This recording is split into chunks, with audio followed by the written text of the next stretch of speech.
Welcome to our podcast. This is our episode 0, our pilot. So it was daunting, it was tough. As Asians, as Southeast Asians, as East Asians, we're probably not as confident. It is a passive discrimination. I hate that question. I hate that question. I'm great at just shutting the doors and not feeling, as it were. Oh my God, I would die for a bowl of that. Yeah, I want more money. Do you know what you're worth? I do think that's something we need to unpack. I was looking around thinking, shit, I don't fit in. You go out, you have a drink, you have a red face, and someone asks you where you're really from. Yeah, that's really going to push you over the edge. Most of you would probably know in 2020, there was Black Lives Matter. So this was the police killing of George Floyd, which caused sort of a global demonstration to bring out the issues that Black people face. During that time, during COVID, actually there was also Stop Asian Hate. And if you actually look on Wikipedia, so Black Lives Matter began in 2013. It's actually still ongoing, present. Rightly so. Rightly so. I think totally understand. I'm not saying that what we face is the same as what Black people face, but it's different. It's probably not as extreme, but I still think it's something that we need to talk about. What really annoyed me was actually, if you look on Wikipedia, it says it started in 2020 and it finished in 2021. And I'm sat there thinking, hang on a minute, like throughout my life, even now, like I do experience and can think of times where we have faced some sort of passive discrimination. We want this channel to share the experiences, talk about what we've learned, what we see. And it's not only from us, we want to hear from you guys as well to see if you have similar experiences. And I don't want us Asians to experience things on our own anymore. I want all of us to actually come together in a community and share what we're feeling, because everything is valid. When we came together to talk about this idea, right, I thought, do you know what? Yunnan sounds quite similar to me because we both got quite British accents, right? Yeah. But we look Asian. And I was like, do you know what? Like, Yunnan's going to have very similar experiences and have gone through similar things, similar ways of thinking. But I feel like the more we talk about these things, the more we realize, oh shit, actually, like you see it in a completely different way to me. So there must be so many other people out there who see, who might see it in a completely different way. Maybe as Asians, we don't talk about our feelings very much. Maybe as Asians, we experience what happens out there, and then something doesn't feel right, but it doesn't click. You just live with it, you just go along with it, and you laugh along with it, and it happens, and that's fine. But later on, you feel like, well, that wasn't right, was it? Yeah. It doesn't feel quite right to me, but the moment's gone. It's in the past. It's sort of been accepted. And the next time it comes along and you're like, well, I didn't do anything about it the first time. And now it feels, well, kind of have to accept it now.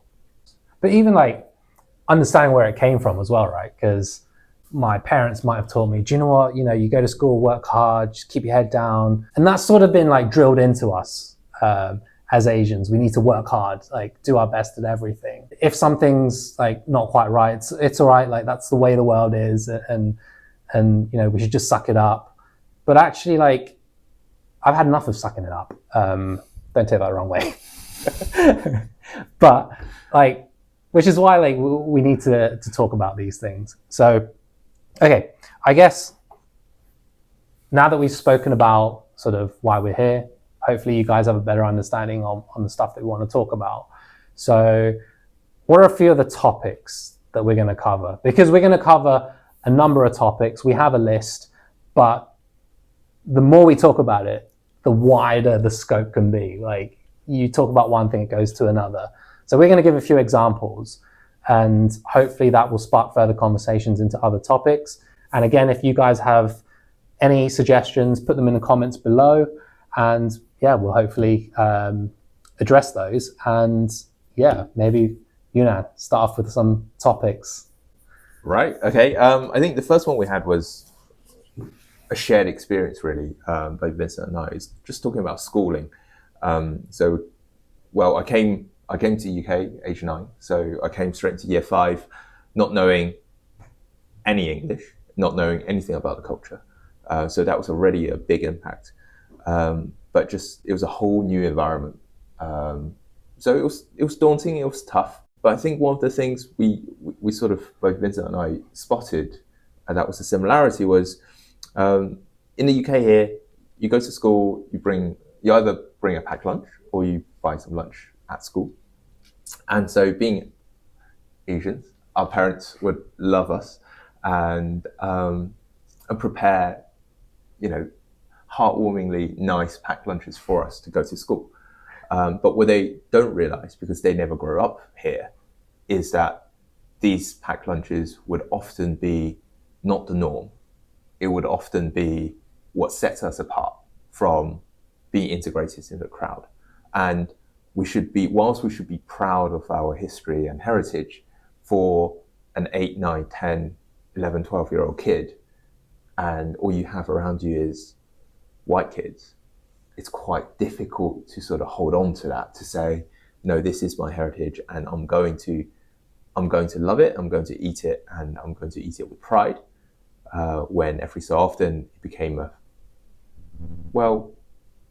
point which kids mock you for. Yeah. So let's be honest, like it happens, right? And I don't think kids do it the wrong way. They just like, oh, you're different. Kids at school, they don't bully for the sake of bullying at that age, not at the early ages anyway. It's just, you're different, so why are you different? I don't understand why you're different, so let's have a laugh at your expense. Yeah. That's it. So, but what it means is, from an earlier age, you are, it gets drummed into you that you're different.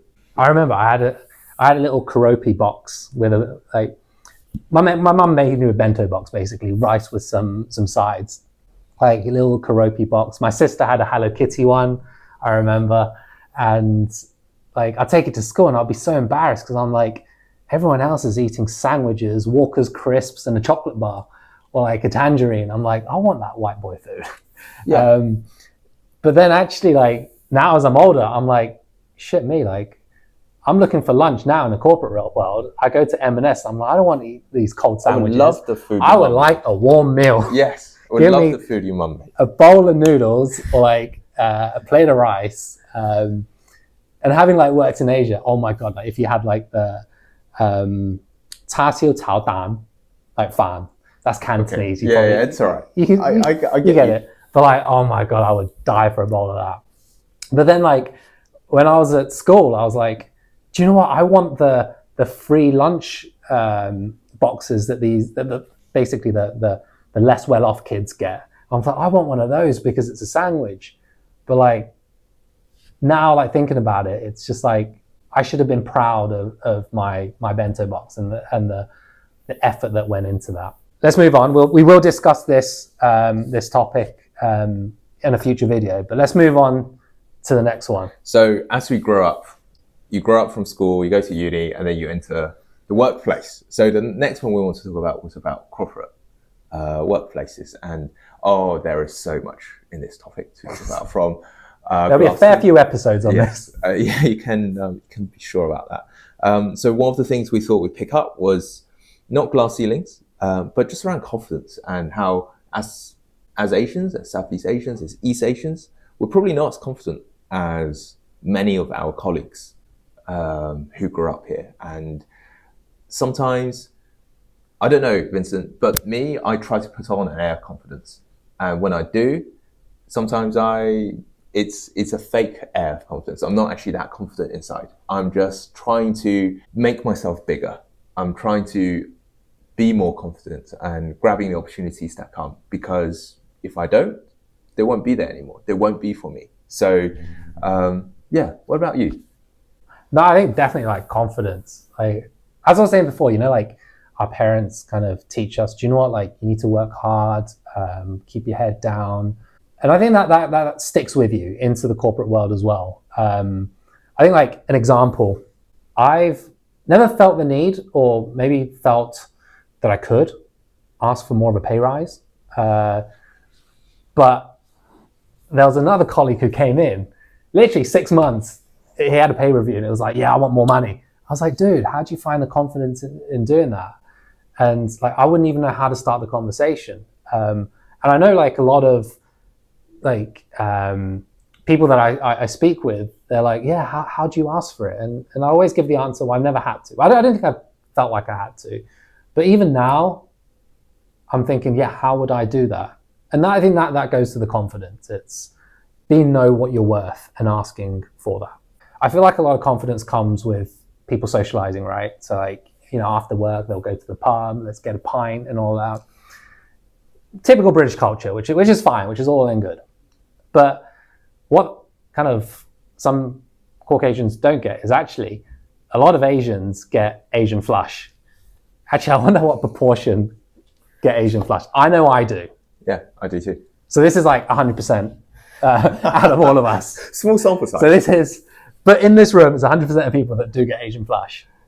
And the thing is, like, if someone asks me, look, do you want to go to the pub? That will immediately come up to my mind, like, oh, should I go? If I go, do I then get a ginger beer or a Coke? I love a ginger beer. I do like a ginger beer, but it makes you burp. Fuck me, those burps. Oh, does it? Okay. A fizzy drink.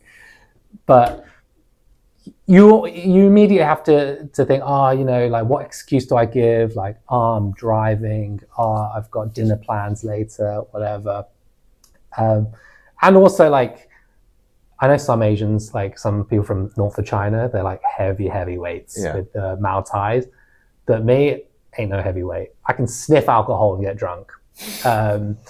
So I'm sure a lot of people have felt that. And like, when you're young, when you're in a club, it's all well and good. Like, it's dark, who cares? Like, everyone gets it. But I think as you grow older into the corporate world, you need to be seen as more professional.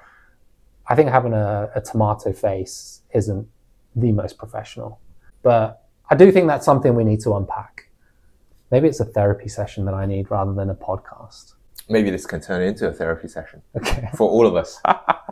For me too. Fine. Vincent's therapy session, next episode. Yeah. Okay, moving on to that. What was the next one, actually? We have culture next. What was I going to talk about in culture? You're going to talk about not fitting in anywhere. Okay, so... with a tomato face. So with my tomato face, the next is... honestly, it's so sunny today. I might get sunburned with a tomato face. Actually, I have actually blamed it on sunburn at one point. But anyway, let's talk about culture. When I was... there was one time, actually, I went back to Hong Kong. This was when I was quite young, spent a lot of time in the UK, went back to Hong Kong. I remember sitting on the MTR. I was looking around thinking, shit me, I don't fit in. Like, there are so many Asian people here. And then, like, at that point when I thought that, I was like, hang on a minute, I am Asian. I should fit in more here than I do on the tube.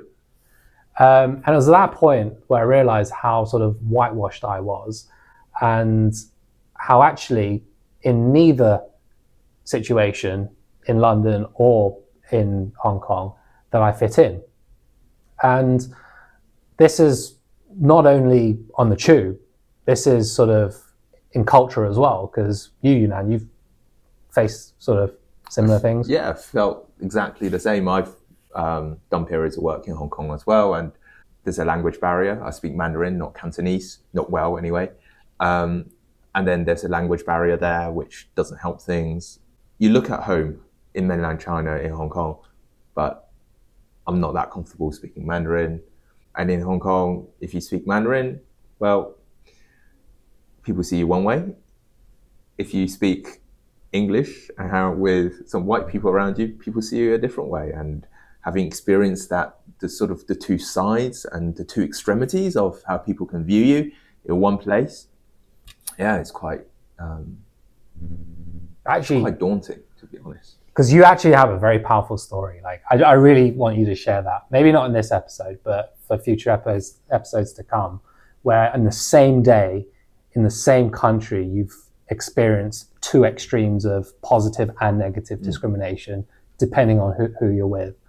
And I think that highlights how sort of different you can feel, or people can perceive you in different countries. And maybe, you know, the younger us we don't quite understand that. I think we probably never will, but we're closer to understanding it now that we're slightly older. So hopefully we can share that with everyone, and also you guys can share your experiences as well. You know, if you're Thai, Malaysian, Singaporean, and you've spent a lot of time here, do you actually feel like you are Thai, Malaysian, Singaporean, Korean, Japanese when you go back home? Or do you actually feel like you got one foot in each boat? You're part British, part Asian.